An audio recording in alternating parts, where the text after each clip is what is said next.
I had only been on the property for maybe 40 minutes when the first rumble of approaching footsteps drifted through the trees. I thought it was wildlife at first, maybe a deer or two wandering near the gravel path, but then 3 people emerged like they were conducting a raid. They weren't smiling, they weren't friendly, and they definitely weren't stopping to introduce themselves. The man in front jabbed his clipboard toward me before I could even finish setting down the box in my hands. He demanded to know why I was on restricted community land, acting as if I had broken into my own cabin. I told him I had just moved in, but he cut me off with a rehearsed speech about mandatory compliance meetings, occupancy reviews, and unregistered structures. The woman beside him flipped open a folder and pointed at a map covered in highlighter marks, insisting my cabin fell under their HOA's jurisdiction. According to her, I needed permission to live here, permission to renovate, and even permission to park my truck. The third member seemed nervous, but he still shook his head when I repeated that I owned the place outright. He explained, with misplaced confidence, that I may own the cabin but not the land beneath it, as if he were delivering a courtroom verdict. Their certainty would have been funny if it wasn't so irritating. They had no idea the land had changed hands, no idea the corporate owner had transferred full rights to me, and absolutely no idea that the very authority they kept quoting was now tied to my paperwork. I hadn't planned on revealing anything on day one, but they arrived determined to pick a fight, and they were seconds away from realizing they had confronted the wrong person. Their assumptions were unchecked, their timing off, and their surprise unforgettable. The next morning, I woke up determined to get ahead of whatever chaos the HOA planned. I expected a passive-aggressive note on my door or maybe a fine slipped under the welcome mat, but instead I found the same 3 board members pacing in the gravel like they'd camped out overnight. Clipboard guy stepped forward immediately, demanding that I cease all occupancy until their committee approved my presence. He handed me a stack of papers thick enough to be a college textbook, each page stamped with rules about fencing, lighting, trash placement, paint colors, and even what kind of curtains were acceptable. I flipped through the pile, pretending to skim, just to watch them squirm. The woman crossed her arms as if daring me to argue. The third guy adjusted his badge again, clearly uncomfortable but unwilling to challenge his colleagues. They honestly believed they were in control, and every second of it made their impending realization even better. They began lecturing me about the importance of community cohesion and how my unvetted arrival threatened their established order. According to them, every homeowner must submit to quarterly inspections, annual landscaping fees, and a bizarre noise curfew that seemed to apply only to people they didn't like. They warned me that non-compliance could result in escalating fines and eventual forced removal. I finally asked them who owned the land their HOA operated on. Clipboard guy smirked and said, "The Pine Ridge Community Trust," as if he'd said the name of a royal dynasty. I nodded slowly, then asked if they were aware the trust had been purchased last month. All 3 froze. The woman's folder slipped slightly in her hands. The nervous guy mumbled something about not receiving updates. Their confidence cracked just enough for me to see panic forming behind their eyes, and I realized this was the perfect moment to pull out the paperwork waiting inside.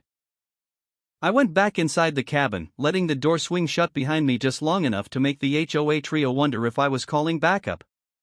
In reality, I was grabbing the thick envelope the real estate attorney had given me, a full record of the land transfer, corporate dissolution, and new ownership filings. When I stepped back outside, all 3 of them were standing stiffly, pretending they weren't nervous, but their eyes tracked the envelope like it was a live grenade. I handed the papers to Clipboard guy first. He took them with a forced smile, but it faded the moment he saw the first header, Transfer of Ownership, Pine Ridge Community Trust Holdings. His eyebrows climbed higher with every line he read. The woman leaned over his shoulder, gripping her folder so tightly the plastic warped. The third man, the nervous one, muttered, "This can't be right," under his breath. But it was right. Perfectly right. I explained, calmly and clearly, that the previous landowner had decided to liquidate all undeveloped and communal property, selling it to a holding company I happened to control. The HOA didn't approve the sale because they didn't need to. HOAs don't own the land unless specified in their charter, and theirs explicitly didn't. The trust had owned everything. Then I bought the trust. Their faces shifted from confusion to denial to dawning horror. Clipboard guy tried to regain control, sputtering about procedural challenges, but the legal wording in his hands did all the arguing for me. The woman asked if this meant the HOA's authority was suspended. I told her it wasn't suspended, it was now subject to the rules I set. The nervous guy nearly choked when he asked what rules those were. I smiled, not maliciously, but with the satisfaction of someone who had been pushed too early and too hard, and now finally had the chance to respond with facts the HOA could no longer ignore. The three of them stood there in a stiff, uncomfortable triangle, waiting for me to announce some dramatic new regime. I didn't rush. I let the silence stretch just long enough for them to feel every ounce of the situation they had created.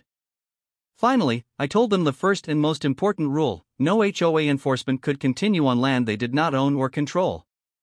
Their regulations, their fines, their so-called authority, none of it applied without the permission of the landowner.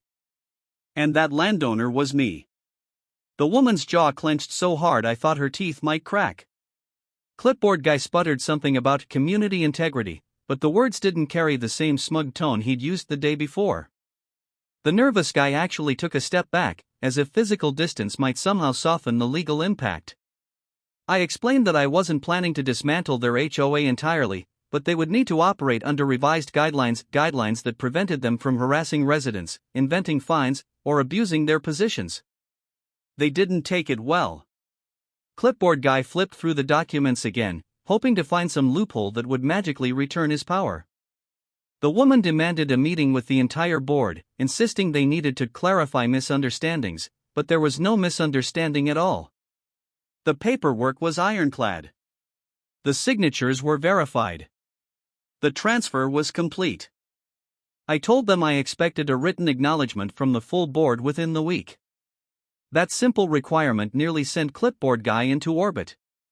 He mumbled something about due process, but even he knew they had no legal foundation to argue from. The nervous guy finally asked what would happen if the HOA refused. I told him calmly that the trust charter allowed the landowner to dissolve the HOA entirely if it acted against property interests. The color drained from all three faces at once, as if someone had flipped a switch none of them knew existed. The following week arrived faster than any of us expected, and the HOA board finally agreed to meet at the old community hall, mostly because they realized avoiding me would only make things worse. When I walked into the room, every board member sat rigidly at the long table, stacks of binders and rulebooks piled in front of them like shields.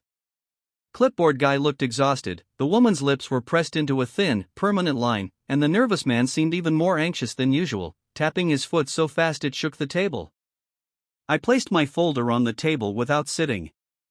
They had demanded this meeting, but now none of them seemed eager to speak. Finally, Clipboard guy cleared his throat and asked if there was any mutually beneficial arrangement that might preserve the HOA structure. His tone was polite for the first time since I met him, which told me they understood exactly how precarious their position was. I explained that I wasn't trying to wage war on the community. I simply refused to allow an abusive system to continue unchecked. Some of their rules were reasonable: trash pickup schedules, shared road maintenance, and safety concerns. But most of their power came from intimidation, confusion, and fake authority. Under my ownership, that era was over. I proposed a revised charter limiting the HOA's authority to voluntary participation, meaning homeowners could opt out without penalty. They would no longer issue fines, enforce arbitrary aesthetic rules, or harass residents for power trips. The HOA could function as a neighborhood organization, not a dictatorship. The board stared at me silently, realizing I had just taken away their biggest weapon. After several tense minutes, they agreed. Not happily, not gracefully, but they agreed. As I walked out of the building, the nervous guy hurried up to thank me quietly, saying most residents had been afraid of the board for years. That comment alone made the entire confrontation worth it, and as I